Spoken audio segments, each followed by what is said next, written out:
नमस्कार दोस्तों, आप सभी को। रामचंद्र कह गए सिया से ऐसा कलयुग आएगा, हंस चुकेगा दाना तुनका कौवा मोती खाएगा।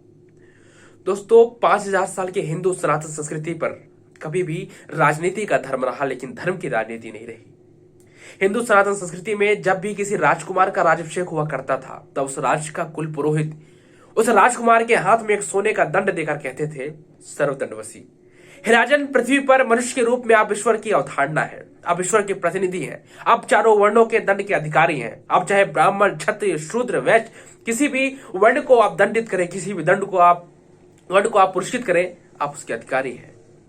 लेकिन जब राजकुमार उस कुल पुरोहित का पैर छूते थे, तब वह राज पुरोहित उस राजकुमार के पीठ पर एक मोर का पंख मारकर कहते थे, धर्म दंडवसी। हे राजन, ये धर्म का दंड है जो आप पर भी बराबर लागू होता है।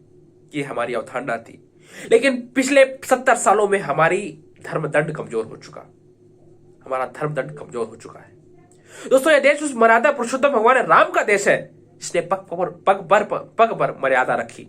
राम चाहते तो सोने की लंका पर शासन कर सकते थे, लेकिन नहीं, उन्होंने वहां विभीषण को राज बांट दिया। यहां उन्होंने राजनीति की मर्यादा रखी, यहां उन्होंने नीति शास्त्र की मर्यादा रखी, यहां उन्होंने एक आदर्श राजकुमार की मर्यादा रखी। देखिए दोस्तों, जब हमारे देश में राजस्थान और मध्य प्रदेश जैसी घटना होती है, जब हमारे यहाँ बेंगलोर जैसी घटना होती है, तब हमें आवश्यकता पड़ जाती है राजनीति की स्वपरीक्षा की। दोस्तों, सत्ता के लोभ ने आज राजनीति को दाग दलदल पर ढकेल दिया है। आज हालात ये हो गए हैं कि आज हमारी राजनीति में गुंडे मवालियों का ठेका हो चुका है। आज हमारे समाज में ऐसी कविताएं पढ़ी जाती है जो राजनीति का परिचित्र बतलाती है। आज कहा जाता है कि जो नहीं होगा वो अखबार में आ जाएगा, बनकर एक हादसा बाजार में आ जाएगा, और गुंडों मवालियों को मत देखा करो इतनी हिकारत से, क्या पता कौन कौन सी सरकार में आ जाएगा।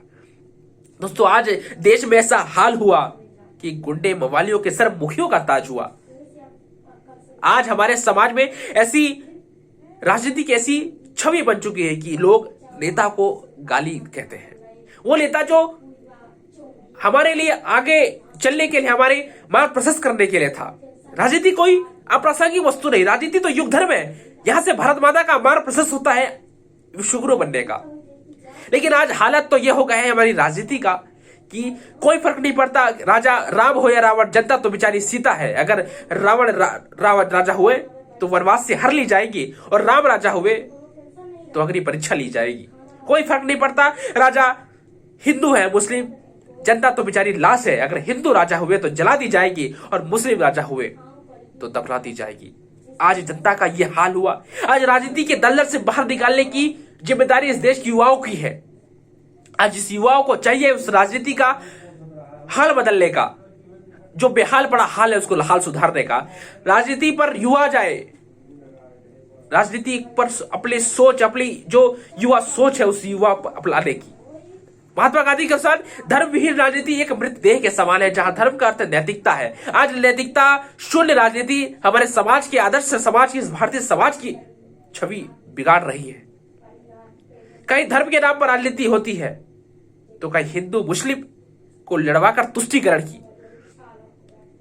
कहीं पाकिस्तान के नाम पर राजनीति होती है, तो कहीं दलित और ब्राह्मण। आज हमारे राजनीति का यह स्तर नहीं गिरना चाहिए कि वोट बैंक पर पैसों से वोट खरीदे जाए, जनता का हित अहित कुछ मायने ना हो।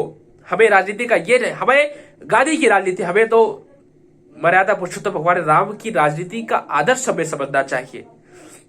और समय की पीढ़ियों से जकड़न महसूस करते हुए बस अंत में इतना ही कहना चाहूंगा कि सर उठे तो सही जुल्म के सामने, तभी जालिम का वक्त हिसाब आएगा, और तभी गरीब के दरबार में हाथ जोड़े हुए हर नवाब आएगा, इकलाब आएगा, इकलाब आएगा, इकलाब आएगा। धन्यवाद दोस्तों।